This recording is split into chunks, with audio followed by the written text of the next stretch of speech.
Tricia, and I'm with Creation Justice Ministries. And I just want to thank everyone for joining us today for our webinar on fossil fuel divestment and faith. And to start us off, I guess to all center ourselves and join in prayer that comes from the Anglican Church of Australia. Earth, air, and water are your creation, and everything belongs to you. Have mercy as climate change confronts us. Give us the will and the courage to simplify the way we live, to use the energy we use, share the resources you provide, and the cost of change. For our past mistakes, and set your spirit with wisdom in present controversies and vision for the future to which you call us. Jesus Christ our Lord. Amen. So, like I said before, thank you so much for joining us. My name is Tricia, and just give you a little background for those of you that maybe aren't as familiar with Creation Justice Ministries. We represent 38 Christian denominations and policies related to the environment. Because we represent such a broad swath of communions and individuals, we do not have a specific position on fossil divestment. So my role in this webinar is really just to offer up this space, discussion, and facilitate a dialogue about this really important issue that's being dealt with in a lot of our communities. Well, housekeeping things. My name comes up on the webinar as Jackie Maddox. We are fortunate enough that the ELCA offers us their webinar technology. So I'm Jackie Maddox, but I'm really Tricia. So if you have any questions, you can send them to me in the chat box, and I will try and get back to you. Like I said before, I'm needing you all just to cut back on the background noise so that we can hear our presenters. And once we get through the presentation, there will be time for questions and answers at the end. And I'll kind of go through the nuts and bolts of how that will work. And we'll cross that bridge when we get to it. I am going to give you a quick primer on divestment for those of you hanging out with us today that maybe aren't as involved in the divestment conversation as others.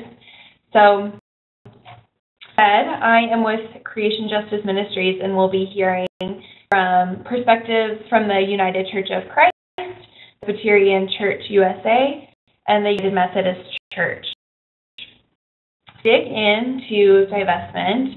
I apologize, it looks like some of the text is formatted a little oddly, but to divestment, at a very simple level, it is the opposite of investing.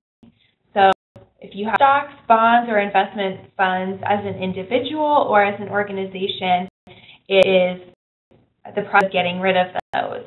And you getting rid of them because they're risky or unethical or morally ambiguous, and frequently organizations divest based on moral or ethical issues. So especially when we look at the faith community, if there is a dissonance with an organization's values and how a corporation operates, or their mission or product or their business practices, that's frequently a reason why divestment occurs.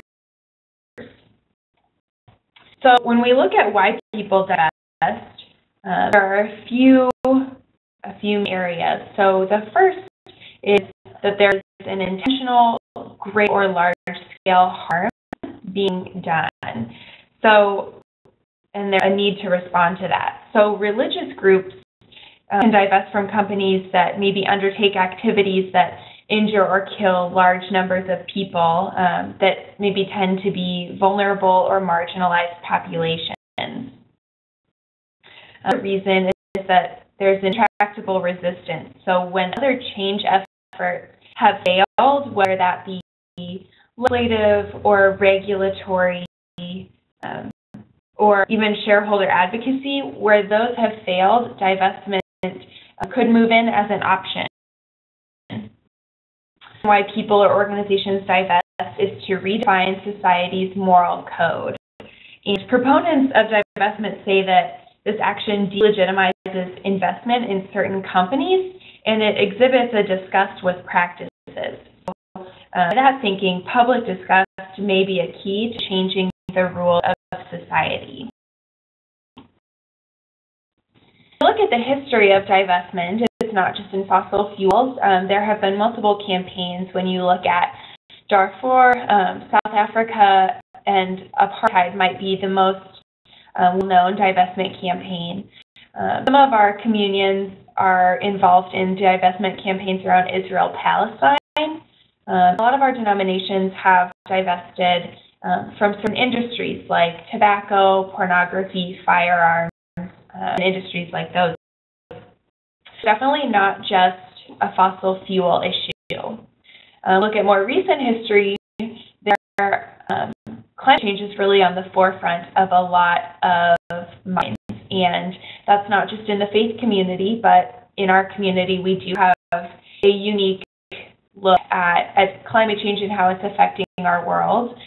We believe that we're called to be stewards of creation and to care for the earth that God has given us and also care for future generations.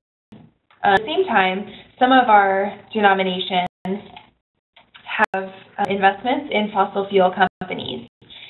And so these two things kind of merge, and out of this has really been born the fossil fuel divestment movement. When we talk about this fossil fuel divestment movement, we're largely talking about 200 publicly traded companies that hold these coal, oil, and gas reserves. So the majority of the reserves. And when the discussion around the fossil fuel divestment movement is happening, it's largely centered on these 200 companies. I want to point out that we're highlighting 3 denominations here on this webinar, but this definitely is not a complete overview, and there are a lot of denominations around the country that are involved in this conversation that are not highlighted here. And also know that we have some Canadians on the webinar, and so I want to mention that this, of course, not limited to the U.S. And the World Council of Churches, in fact, has voted to divest from fossil fuels. So it is much larger than just our country and just the faith community in the U.S. Beyond the faith community, colleges and universities across the country, like Stanford, are voting to divest. Some counties, like Seattle, have voted to divest, and some foundations, like the Ben & Jerry's Foundation, are choosing to divest from fossil fuels. So it's not just the faith community that's involved in this conversation, but we are an important part and can be a really prophetic voice for climate change. That was a quick primer on what divestment is, and so I am going to pass it off to our speakers. And first we have Katie McCloskey, who is the Director of Social Responsibility for United Church Funds. United Church Funds offers investment funds to over 1,000 churches, conferences, associations, and other ministries of the United Church of Christ. He also sits on the Interfaith Center on Corporate Responsibility Board of Directors and currently serves on the Executive Committee as Secretary. So I am going to pass it off to Katie, and she will take it away. Can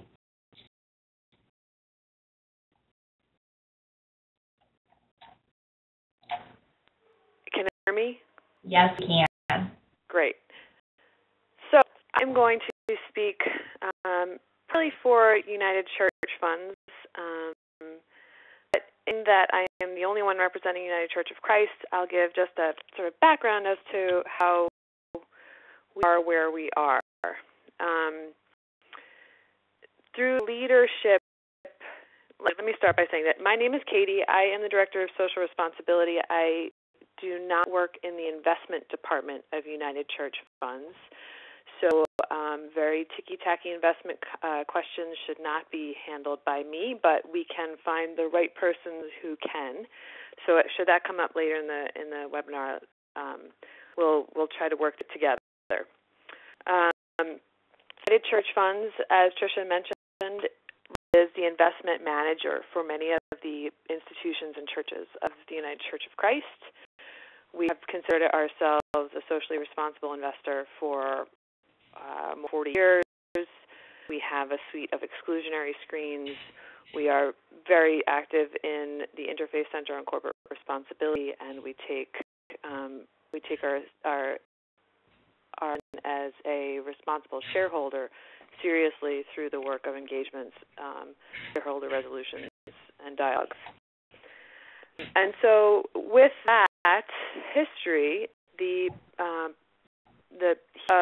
U.C. divestment movement, Jim Antal, the Connecticut conference minister, really wanted the 2013 resolution that came out through our General Synod to be a resolution on investment that was supported by the investment bodies of the denomination. And that really represented for the investment bodies of the church almost the first time. It was our first opportunity to speak to this kind of resolution in a way that could ultimately be one that was supportable from a fiduciary perspective. So when Jim Antal invited United Church Funds to be part of that resolution, first looked like the 350 calls, which I mentioned, to other companies to desist from investing in those 200 companies immediately, and then within 5 years be completely divested. Church funds felt that those calls weren't necessarily as robust as they would need to be if the United Church of Christ was really going to set its mind toward actually lessening the effects of climate change. And so the resolution that did come through actually has a bit of a wider berth, if you will. It actually calls on individual activism, including lessening all demands, increasing churches, green efforts, and then also for us to use our institutional investor shareholder engagement practice. It called on us to create an optional fund free of fossil fuel companies by the end of this year, 2014. And then the last major point of the resolution was that we would overlay of best-in-class approach to fossil fuel investment by the benchmark of the overlay would be able for us to look at General Synod in 2015. So where we are right now is we have basically announced that we're ready to start taking money from, or taking commitments of money from churches and entities of the United Church of Christ on what we're calling the Beyond Fossil Fuels Fund. And as you all know, there are products out there that are fossil fuel free. A lot of the products that are out there at the institutional investor level are relatively expensive, have high fee loads, and may have a lot of volatility relative to the benchmarks that funds are working against. So when we're working from a UCF perspective, we're trying to ask ourselves, okay, we know these churches that want to fulfill the General Synod resolution by availing themselves of a fossil fuel-free fund they would do it, but how can they do it in a way that's economically responsible from just keeping the lights on at the church? And what we're going to offer first is a Poor's 500 fund, a passive fund will an index fund that will basically be an offering that we would have provided with our sort of current set of screens, and then we would overlay a screen on production and exploration companies for all fossil fuels.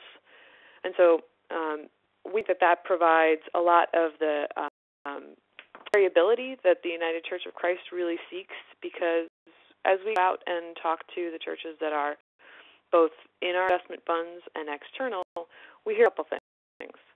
One, we need you to be divested. But then on the other end of it, we hear churches that say, in no way do we want you to be divested. And so United Church Funds is in a bit of, we've sort of thread the needle at all times, because we don't have a populace or an investor base that is beholden to us. If they choose to go to a Vanguard and have, absolutely no socially responsible investing practices, they can do that. On the other end of it, they can go to a very heavily socially responsible investing fund as well. So we're trying to create options for people that want to both express their views through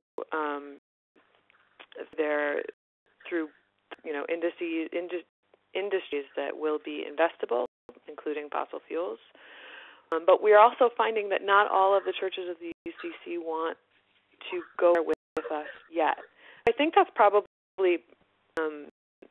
that's relatively universal, where we're all trying to figure out how to make this transition and what kind of timeline. And so one of the things that I think we have been successful in as a denomination is to provide these sort of waypoints for action that feel like they are in the spirit of the urgency of climate change, of natural disasters brought on by climate change, of human rights violations brought on by climate change, but they don't necessarily feel like they're going to pull the rug out from under themselves regarding, actually not being able to keep their lights on in their church. So that is to say that we've created this fund. We are also very interested in continuing our shareholder engagement work on behalf of our other funds that we are still maintaining. And so you'll see some of the things that we've been focusing on along with other investors within the Institute for CCR, Interfaith Center for Corporate Responsibility, with series investors as a Carbon Disclosure Project signatory. So I think what I'd like for us to talk about at some point after we hear from the rest of the panel is how can we create multiple options for response as a denomination that still feel true to the urgency. So that's all I have. Thank you very much, Tricia. Great. Thank you so much, Katie. That was definitely very informative, so I hope that everyone found that helpful. We are going to pivot a little bit to Reverend Abby Mohawk, who is an eco-theologian and pastoral resident at First Presbyterian Palo Alto. She serves as an at-large representative for Presbyterians for Earth Care and helps lead Fossil Free U.S.A. She's also a divestment overture advocate at the Presbyterian Church U.S.A.'s General Assembly in June. I am going to pass it over to Abby and let her take it away. Everyone, I am speaking to you from Pescadero, California, which is a farming community on the south coast, just south of San Francisco, and it's the area of my work in California that really made me think about how change affects us day to day in our faith and our work lives and our lives in general, that climate change affects all aspects of our life, and particularly food systems is where I see that most directly. So I'm happy to be speaking with all of you today. I want to touch really briefly on the history of divestment in the Peace U.S.A. Tricia gave a great introduction of what that looks like more broadly, but in our tradition, have over 40 years of specific engagement in divestment. And at some point in our history of the church, we decided there were some things that we would have no investment in at all. And those are kind of as sin stocks.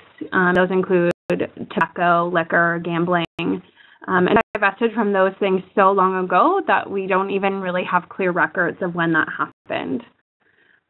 In 1980, we divested military-related production, like firearms, and then in 1981, we divested in companies that were in South Africa because of apartheid. And this was about making our finances match our commitments, understanding that we as people of faith bring the world a specific point of view, that our faith calls us to act in particular ways, and that money needs to match those beliefs and those actions.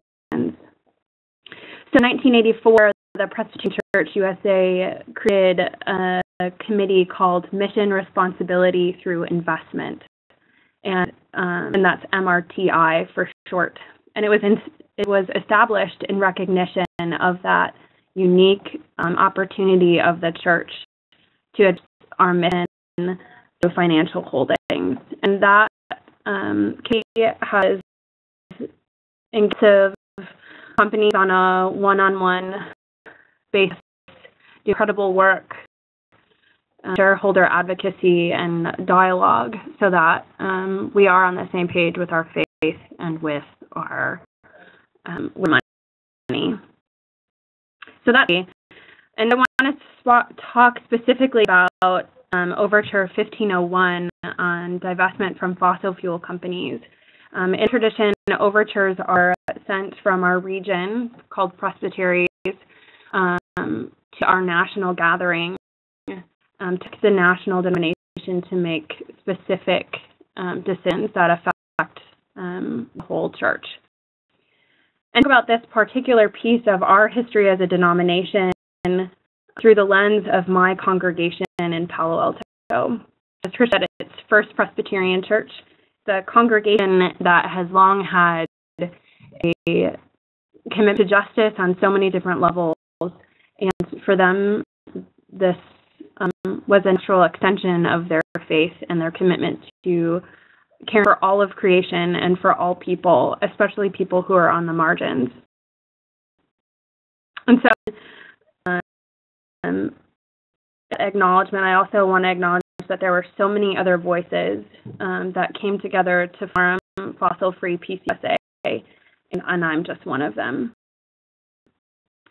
But the journey started in November 2012, much longer than 2013, when about 25 people from our congregation went to see Bill McKibben from 350.org speak about climate change.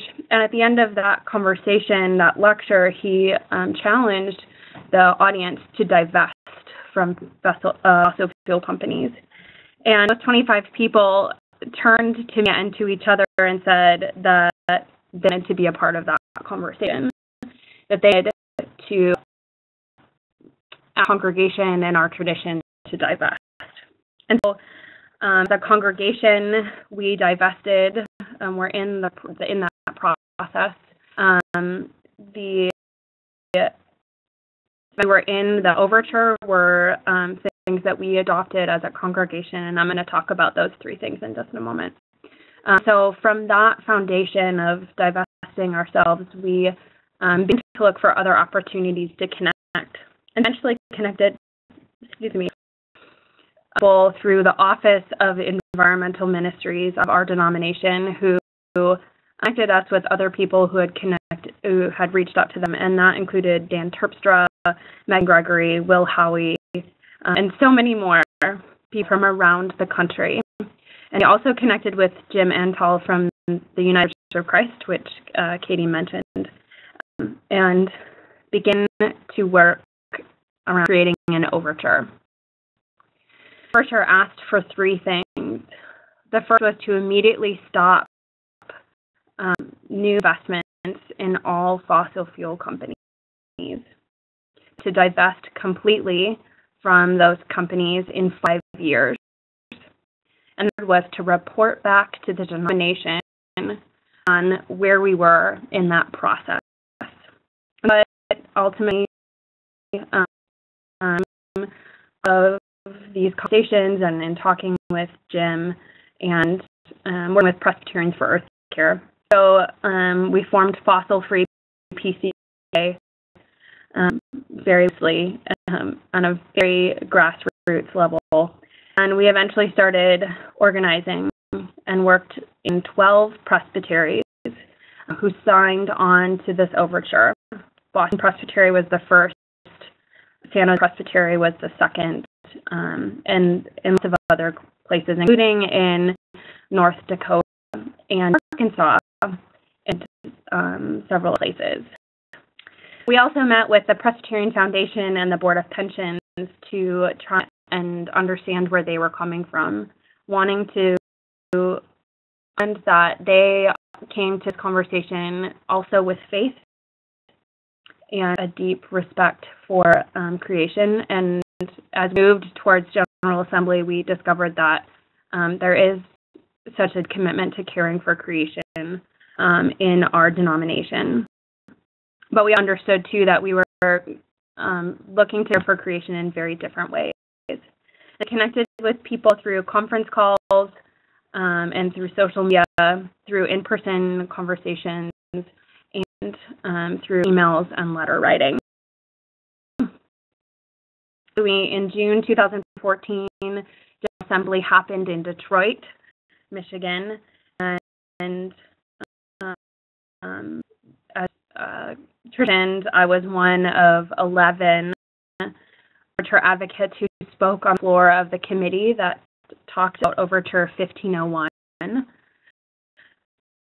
there was much discussion in that committee and wrinkles as well. And the overture in that committee was referred back to MRTI, the Mission Responsibility Through Investment Committee.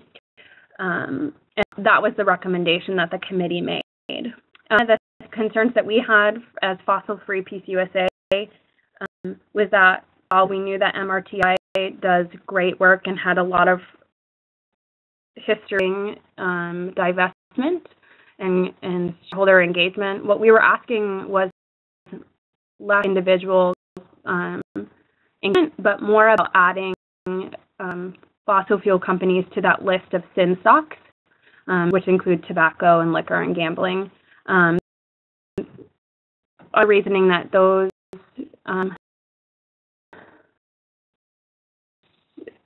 companies, just by their basic business plan, create pain and suffering for people.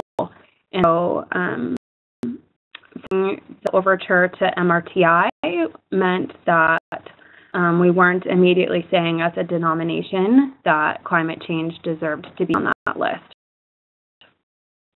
And so from the committee, it went to the floor of the plenary. All of the commissioners at General Assembly talked about it. There was a lot more discussion.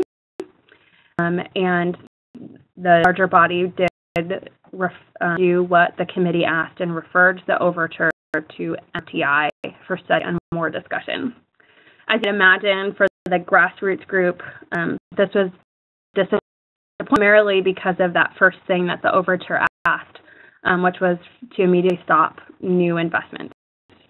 Understanding because of the action that the denomination wasn't taking a clear and immediate stand on climate change, and that will change. We also understand that MRTI continues to do the best that it can with the resources that they have to interact and to make our faith match with where money is. And that when the Spirit moves, there's a way. And so we move forward with hope in God and a resurrected Jesus Christ. And as we look forward, we're committed to working with mission responsibility through investment study as we are able, as we are invited to the table, and we're committed to conversation.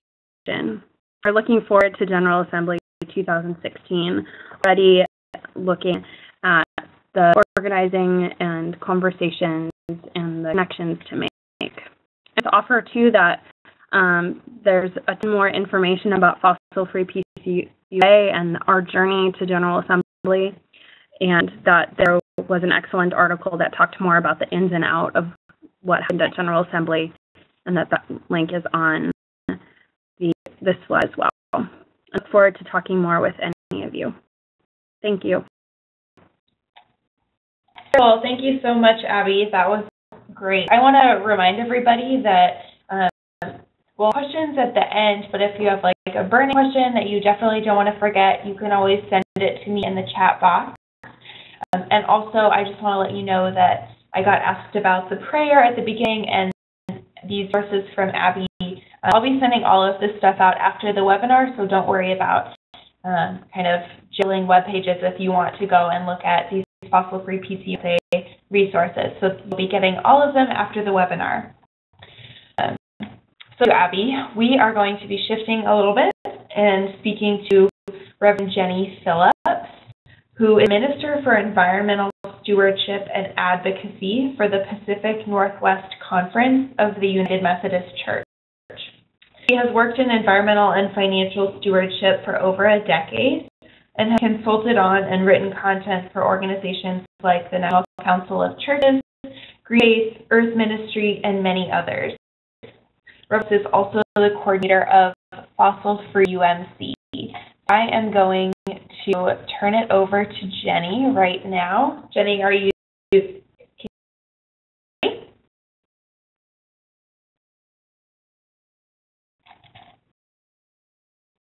Jenny?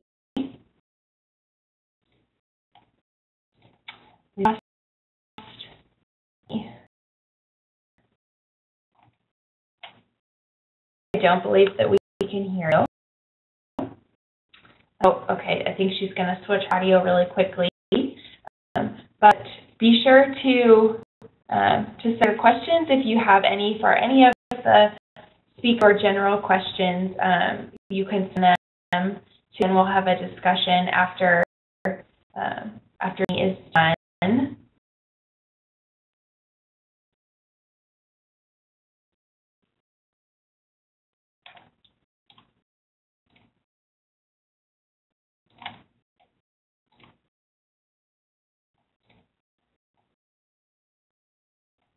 Jenny, to switch yet?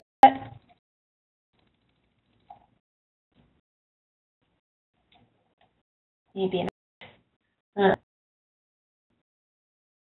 If you would get a link to access this webinar later, and yes, you definitely will be. I will be sending out the presentation in PowerPoint form and also the recording of this whole conversation.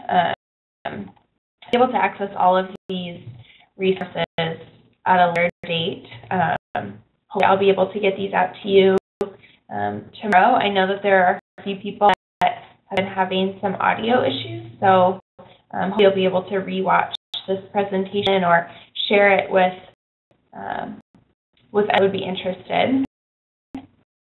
And while Jenny is maybe you could answer a question that I just got about somebody asked if we could offer an example of a fossil fuel corporation that has changed its core business practices because of shareholder activism. Or I guess Abby could also chime in on if there has been an example of some active shareholder advocacy that have seen around fossil fuel companies, if either of you feel comfortable answering that. Well, maybe I'll take a crack at it. This is Katie. We are, yes, this is a touchy subject. I think that a lot of conversations I've had with divestment proponents around the table with responsible investors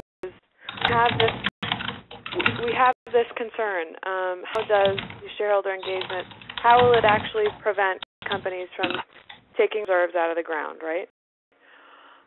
but obviously there are more than one ways to skin a cat. And so if these companies are also lining the pockets of our politicians in a way that makes any legislation bring the health and safety of the carbon assets under the ground, and therefore we're never going to have a populist movement against these practices.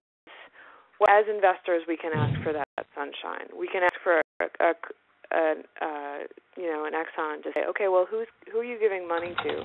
What trade associations are you giving money to? Are they also climate denying organizations? And how does that affect your the way sort of the sunshine argument about whether or not investments corporations are more likely to be acting in a more responsible way if they know they're under scrutiny? Will shareholder engagements keep carbon assets in the ground? That's an arguable point. But the flip side is also arguable as well. I mean, it's investing. The investment actually creates a moral situation, moral change, sea change that would prevent carbon assets from being taken out of the ground.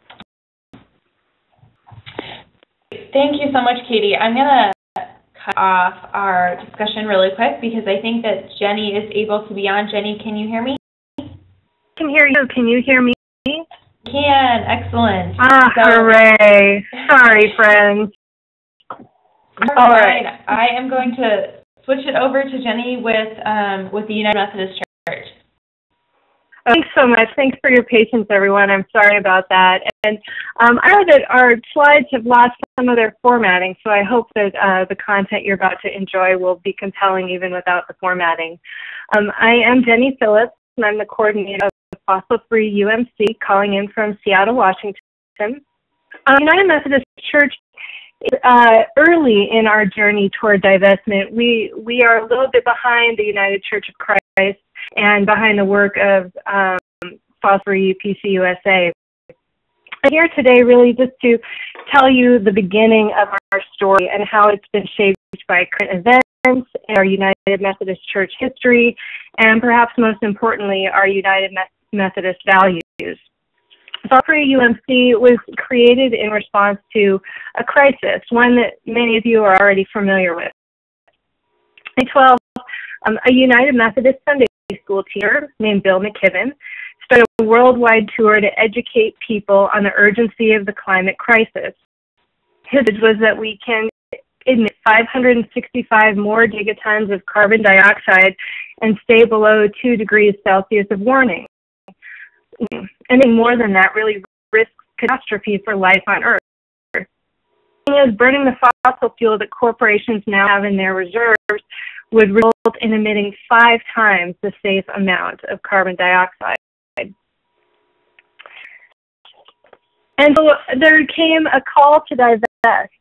We know historically that the apartheid movement reminded leaders that divestment can play a key role in transforming policy. And as I jumped on the line, I heard Katie talking about this, wondering, is divestment something that can create that social change? It has been a key component in other social movements. Now, in the history of the United Methodist Church, we have a history of divesting from things with which we're morally opposed: gambling, weapons, alcohol, tobacco, pornography, private prisons. This is a part of who we are, is sometimes working with shareholder advocacy and sometimes saying, you know what, we aren't going to be able to change the core business model of this corporation enough to say that we feel comfortable profiting from its actions. We look toward the values of John Wesley when we're making decisions, and a key teaching of his is earn all you can, stay all you can, and go all you can. Well, what it means, we'll focus today just on all you can, which on the face sounds like, oh, okay, well, we'll need to make money however we can, and that's what he's saying. It is not actually a theological rationale for making money any way possible. the starting point for discipleship. We need to earn all we can, save all we can, and give all we can for the purpose of expressing God's great love for this world. Which we earn our money need to participate in God's healing and God's creative work in the world. And they shouldn't hurt ourselves, others, or God's creation. So here's the problem. We invest in fossil fuel companies. Financial success depends on the acceleration of climate change. Because if we're selling fossil fuels and making profits, those fossil fuels are going to be burned. Carbon dioxide that's emitted is going to accelerate climate change. We know this. And climate change is already undermining our church's ministries with the most vulnerable people among us, attributing to more extreme weather events and bring agriculture conditions that lead to higher food costs and conditions for deadly diseases that we're really engaged in the fight against, like malaria. And we do have written values that speak to this situation called the social principles. And this is just an excerpt from the natural world section of our social principles. All creation is the Lord's, and we are responsible for the ways in which we use and abuse it. God granted us stewardship of creation, and we need to meet these duties of stewardship through acts of loving care and respect. Our social principles also speak to our economic lives. We claim that all economic systems are under the judgment of God, no less than any other facet of the created order. So, we have an organization within our church that does a lot of work on these issues. The General Board of Pension and Health Benefits, manage our clergy and staff pension funds, as well as many other investment funds on behalf of churches and institutions within the denomination. Recognize that climate change is a threat to life on our planet. And has been to engage in shareholder advocacy. It's currently in dialogue with ExxonMobil related to climate change risk reporting. It works with the Interfaith Center for Corporate Responsibility that Katie mentioned as a series on advocacy efforts. These two groups, the Interfaith Center for Corporate Responsibility and Series, have been at the table working hard to dialogue with fossil fuel companies for 20 years now, trying to get them to change their practices. They've brought more than 30 resolutions before major fossil fuel companies. The pace of progress in changing the ways of these companies is not keeping pace with the changing climate. And so Free U.S.A. was created to urge the Board of Pensions and other managers within the United Methodist Church to take more aggressive action and to divest from these toxic companies. So we are a movement of United Methodists calling for divestment from fossil fuels. And again, just this year, there were 4 annual conferences, and conferences are regional bodies within the United Methodist Church that brought legislation related to fossil fuel divestment. In 2014, 4 conferences took action to call for study, conversation, and engagement on divestment in a variety of ways. In each conference, there was a lot of support for having this conversation within our conferences. So our next steps are to engage dialogue and study with annual conferences and central conferences globally. We're looking forward to General Conference in 2016. In the United Methodist Church, we meet quadrennially, and so only every 4 years do we consider major business that affects the life of the whole global church. So the study and dialogue is meant to prepare us to really consider whether or not this is a change that we need to make. So our steps are to bring legislation to more annual conferences in 2015, support changes to the General Board of Pension and Health Benefits investment policy, as well as amendments to related statements in the Book of Discipline and the Book of Resolutions. And when we annual conferences support these movements at their annual meetings, we're hoping that they will then send resolutions to General Conference in 2016. And right now we're in a period of education and conversation as we try to help people start to think through these issues, think about what it means to have the money that we invest really work for the world that we want to see and to cast a vision of a hopeful world, and to join the movement and work together to live into the world that we want to see. And so for the United Methodists on the call here, I just want to invite you to get involved. We have a great website, fossilfreeumc.org. You can email me to volunteer and follow us on Facebook and Twitter to see what we're doing and where the movement is headed. Thanks for listening. I really appreciate it. Wonderful. Thank you so much, Jenny. That was really informative. So I hope everyone on the call got something out of that. So I want to open it up for questions and discussion. I know we kind of delved into a little bit before Jenny got to speak. But if anyone has any questions for any of our speakers or general questions, you are welcome to send them in the chat box, or you can always raise your virtual hand, and then we'll be able to do it that way. So it looks like someone has a question here about objections to divestment. So what objections against divestment do you anticipate in getting local church foundations to divest? And then do you have any answers to those objections that maybe people could use in response? So I'm sure if any of our speakers want to answer that about objections that maybe our advocates on the phone are running into when they talk to church foundations. This is Abby, and I can just speak to some of the objections that we heard. One of the things that we heard several times was that if we divested fully, we lose our place at the table with fossil fuel companies, and that we lose our ability to do stockholder engagement. One of the other questions that we've heard already was how much change do stockholder advocacy really promote? And I think what we understand is that there's not a whole lot of that we have in stockholder advocacy. And so to say that we're going to have a place at the table, that, is really a good enough reason to stay invested. They're chosen, at least in our denomination, to not have a place at the table in other industries. And so, and that's so devastating, like climate change, not big enough excuse to stay at the table. And I would argue, or I would say that that was one of the major objections to divesting.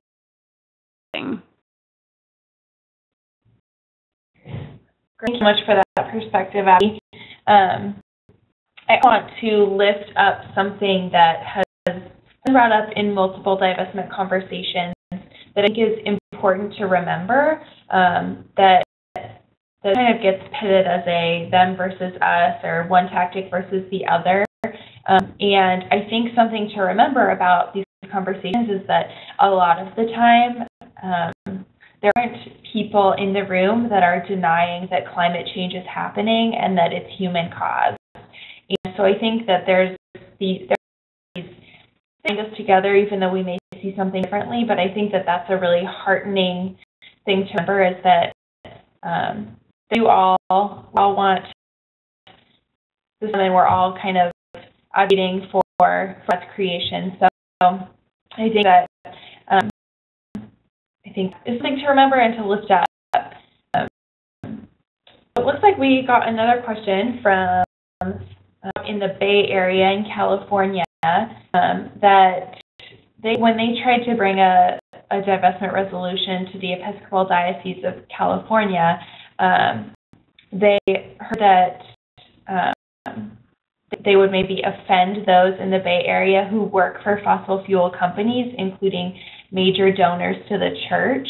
And so it's hypocritical to divest when individuals are still using fossil fuels. So if anyone, I think I have heard Jenny speak to this issue about personally using fossil fuels while urging others to divest. So I wonder, Jenny, if you have anything to say to that. I'd be glad to. I fully appreciate the concern about advocating to divest while using fossil fuels. I think the challenge is that as individual consumers, we are faced with a really bad choices about how we engage in our day-to-day lives and how we engage the use of energy. My desire through the divestment movement is to change our energy system, our energy infrastructure, so that individual consumers have better choices. Right now, many people don't have good options for inexpensive cars that don't use fossil fuels, and we don't have good options for public transportation. It's like there's lots and lots of really bad choices that we have to make every day. And while I do affirm individual, making good individual consumer choices, I also feel like we aren't in the time to wait until we achieve individual purity, because what we need are world leaders to create new systems that will create an energy system that we can use with confidence and it can be sustainable. It can't just be put on each of us. It really needs to be a larger system. And what's more, our individual driving a car to work or whatever other fossil fuel consumption is in our day-to-day lives isn't a match for the evil of what the fossil fuel companies do to manipulate governments and regulations. It's just no match. We need to recognize that fossil fuel companies are doing bad things in this world to continue to be able to make money and dominate our energy system. That has to change before we have better choices as consumers. And so that's what we're working against. We're trying to level the playing field so that sustainable energy companies are able to enter the marketplace as real players in the system, and that it's easier to access the choices that they have to offer. Thank you so much, Jenny, for that answer. We have another question that this one might go out to Katie as our resident investment expert. And someone is asking how much truth there is to the objection that other investments don't provide the same return as fossil fuel stocks. So as our expert, I'm wondering if you could speak to that.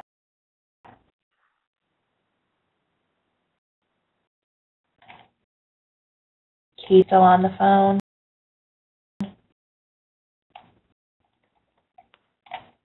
Oh. Are you there? I'm sorry about Perfect. That. No, fine. It depends. The answer really is it depends. We've done a little bit of back testing on this because certainly we want to know what we're getting involved in creating a Beyond Fossil Fuels fund. And there are times in market cycles where investment in fossil fuel companies helps you, and there are times when it doesn't. And it shouldn't be so much of a surprise to you. But it will create a sort of difference from the benchmark of volatility that you might not necessarily, your institution, your church, your endowment committee might not necessarily be comfortable with.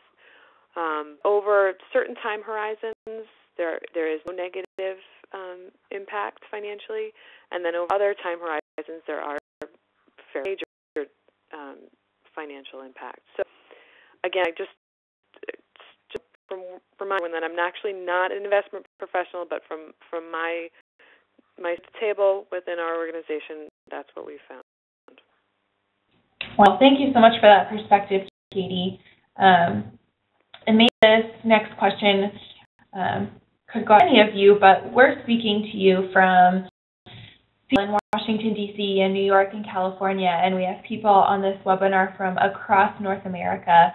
And somebody raised the question that some regions of the country have more firsthand experience with fossil fuel issues, whether that be oil spills, pipelines, oil train disasters, and things like that, or come from large energy producing areas. So I think this is maybe more for the advocates on the call, but how do we ignite multiple interest to those who do not see or experience the threats firsthand?